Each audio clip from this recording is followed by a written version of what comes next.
Episode की शुरुआत 2007 के दृश्य से होती है, जहां एक नेशनल स्विमिंग कंपटीशन हो रहा था। सियुंग भी उसमें भाग लेने वाला था। उसका कोच आकर कहता है, तुम्हारे मॉम डैड नहीं आए? सियुंग कहता है, उन्हें कुछ जरूरी काम आ गया था। कोच कहता है, कोई बात नहीं, अच्छे से भाग लेना, यह तुम्हारे लिए ओलंपिक में जाने का मौका है। दृश्य कंपटीशन के जगह पर शिफ्ट होता है। सियुंग वहां पहुंचता है। जैसे ही वह अपने कपड़े उतार रहा होता है, अचानक कोई जोर जोर से उसका नाम पुकारने लगता है। हम देखते हैं कि वह रियू है। उसे देखकर सियुंग सोचता है, यह यहां क्या कर रही है? रियू जोर जोर से उसका नाम लेकर उसे चीयर करने की कोशिश कर रही होती है, जिससे सियुंग बहुत शर्मिंदा महसूस करता है। प्रतियोगिता शुरू हो जाती है और प्रतियोगिता के दौरान भी रियू जोर जोर से चिल्ला चिल्लाकर उसे चीयर करने की कोशिश करती रहती है। प्रेजेंट में सियुंग रियू की चीख सुनकर नींद से जाग जाता है। वह खिड़की के पास आकर कहता है, इतनी रात में उल्लू की तरह क्यों चिल्ला रही हो? रियू एक हॉरर सीन देखकर चिल्ला रही थी। रियू कहती है, क्या हुआ छोटू, नींद नहीं आ रही, लोरी सुना दूं? सियुंग उसे मूवी का स्पॉइलर देकर सोने चला जाता है। रियू उस पर चिल्लाती रहती है, जबकि सियुंग कान में ईयर प्लग लगाकर सो जाता है। हमें दिखाया जाता है कि सियुंग वह प्रतियोगिता जीत गया था और दोनों ही बहुत खुश थे।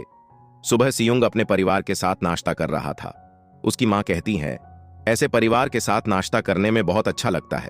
लेकिन सियुंग और उसके पिता कुछ नहीं बोलते। जब उसकी मॉम कहती है कि वह कल से नाश्ता बनाएंगी, सियुंग कहता है, मैं तो ज्यादातर नाश्ता नहीं करता और आपको तो काम पर भी लौटना होगा। यह कहकर सियुंग वहां से चला जाता है। ऑफिस पहुंचकर सियुंग को पता चलता है कि उसे एक बहुत बड़ा प्रोजेक्ट मिला है। सह सीईओ इस बात से बहुत खुश था।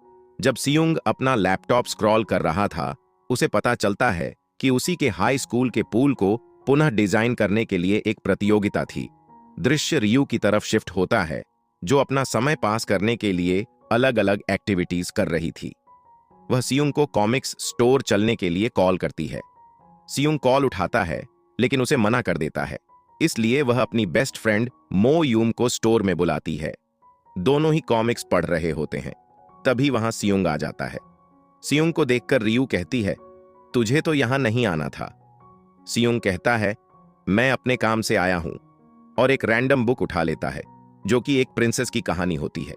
यह देखकर रियू कहती है, ओह, मुझे नहीं पता था कि तुझे लड़कियों वाली कहानियों का शौक है, और उसकी टांग खींचने लगती है। कुछ समय बाद सभी वहां से निकलते हैं। रियू उन्हें कहीं और चलने के लिए कहती है, लेकिन दोनों मना कर देते हैं, क्योंकि दोनों को ही कुछ काम था। रियू अकेले ही घूमने निकल पड़ती है।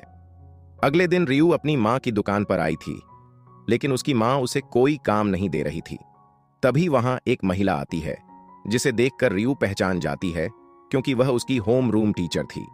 उन्होंने बहुत सारा खाना ऑर्डर किया था, इसलिए रियू उनकी मदद करती है।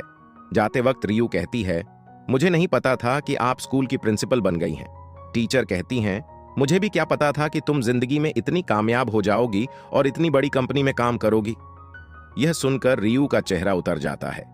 वह टीचर को बता नहीं पाती कि वह कंपनी छोड़ चुकी है। उसी समय उसे सियुंग दिख जाता है, जो प्रतियोगिता के लिए आया था। टीचर दोनों को एक तरफ लेकर बात करने लगती है और उन्हें क्लास में लेक्चर देने के लिए कहती है, क्योंकि दोनों ही अपनी जिंदगी में सफल थे। छात्रों को उनसे कुछ सीखने को मिलेगा। सियुंग को तो पूल देखने जाना था प्रतियोगिता के लिए, लेकिन रियू फ्री थी, इसलिए वह मान जाती है। क्लास में सभी बच्चे उससे उसकी जिंदगी के बारे में सवाल पूछ रहे थे और रियू सभी सवालों का जवाब दे रही थी। एक छात्र उससे उसके सपने के बारे में पूछता है। यह सुनकर रियू चुप हो जाती है। उधर सियुंग भी स्कूल के पूल में आकर अपने पुराने दिनों को याद कर रहा था। रियू जब अपना लेक्चर देकर लौट रही थी, सियुंग उसका इंतजार कर रहा था, लेकिन रियू उसे नजरअंदाज करके जाने लगती है। सियुंग उसका कॉलर पकड़कर उसे स्कूल के पीछे ले जाता है। हाई स्कूल के दिनों में वे लोग यहां एक टाइम कैप्सूल गाड़े थे। रियू को बुरा लग रहा था, क्योंकि उसने टीचर और छात्रों से अपने काम के बारे में झूठ बोला था। सियुंग कहता है, तुमने झूठ नहीं बोला, तुमने तो अपना 10 साल का अनुभव उनके साथ शेयर किया। रियू को अच्छा नहीं लग रहा था, इसलिए वह वहां से जाने लगती है। सियुंग भी उसके पीछे चला जाता है।